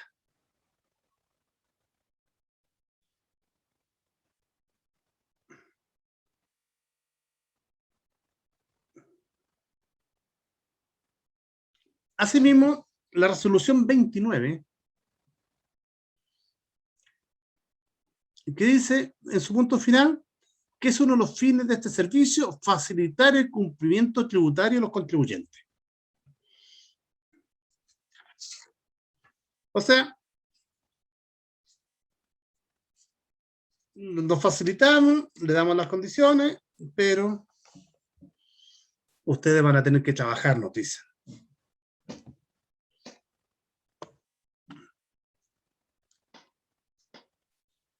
Y como tal, dice finalmente, el Servicio de Impuesto Interno autoriza a los contribuyentes a hallar el libro de remuneraciones de forma electrónica los términos con los requisitos establecidos por la Dirección del Trabajo, el que deberá contener al menos la información contemplada en la Dirección Jurada 1887. Pero miren, si usted, claro, miramos, oye, se nos viene esta pega, qué terrible, a tener más pega, pero va a ser una sola vez. Va a ser una sola vez hasta que ustedes, el sistema de remuneraciones, el explotador del sistema de remuneraciones, lo deje y que le emita el formato del libro de remuneraciones como lo pide la ADT, que ustedes pagaron las remuneraciones, cerraron y lo pueden subir. O sea, no van a tener mayor trabajo que solamente un mes. Versus eso que se ahorran de estar foliando y timbrando hojas sueltas. En mi opinión, esa es mi opinión, eso no es malo. Todo lo contrario, claro, porque digo, sí, me voy al trabajo, oye, que tengo que habilitar esto, oye, que tengo que hacerlo, oye, que tengo que aprender a hacerlo. Mañana, cuando veamos la planilla, van a ver que no es tan terrible. No es tan terrible. No es tan trucuco como lo vemos. Sí, vamos a tener un trabajo extra el primer mes, estamos de acuerdo. Completamente de acuerdo, pero un mes. Después, cuando ya lo informático que ustedes tengan en la empresa, adapten adapten el sistema para que le entregue el libro de remuneraciones, como está viendo la ADT, se acabó. Después hace apretar un botoncito y subirlo. Y se acabó el tema. ¿O no lo traen así?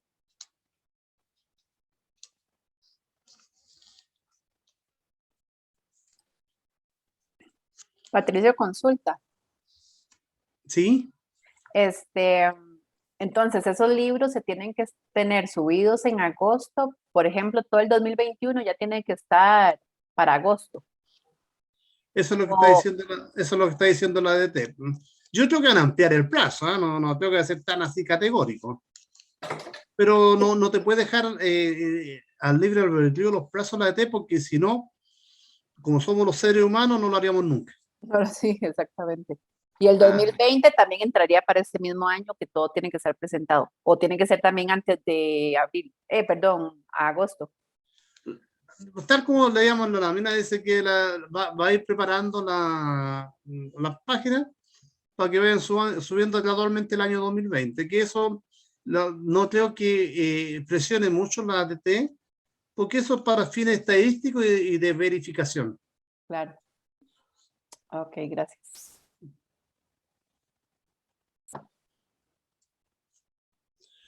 ¿Alguna otra duda?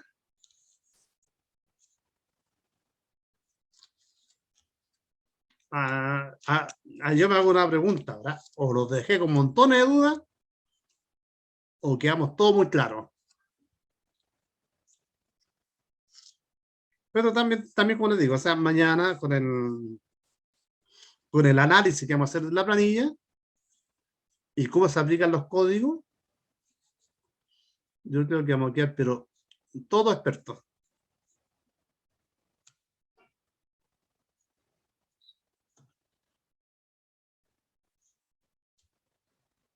Quedan 5 minutos, que aprovechémoslo. Háganme consultas de cualquier índole. Les dejo abierto el tema.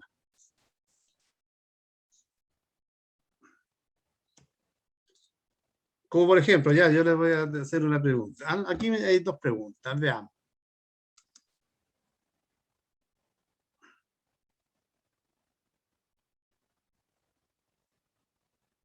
Ahí don Felipe Fuente dice que comparte una presentación de la ADT. Gracias, Felipe. A todos les sirve.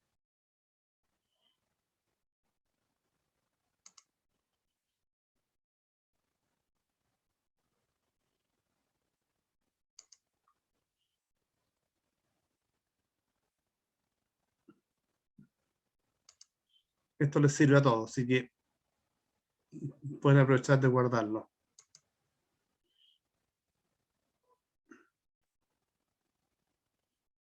Ahora, el suplemento del libro de remuneraciones, que también lo encuentran en la página de la ADT, una vez ya con este actividad que hemos tenido, que lo hemos analizado, le va a ser de muy fácil aplicación. Sobre todo el día de mañana, cuando analicemos paso a paso cómo se ingresan los códigos y cómo se refleja en el libro de remuneraciones de la ADT cada movimiento que tengamos. Y les recuerdo, porque también me han hecho consultas sobre eso, les recuerdo que la reliquidación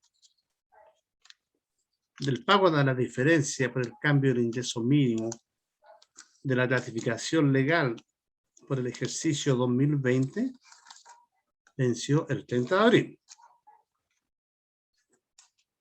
Aunque se haya ampliado el plazo de la operación renta hasta el 31 de mayo, eso venció el 30 de abril. Por lo tanto, los que no lo han pagado, para que procedan.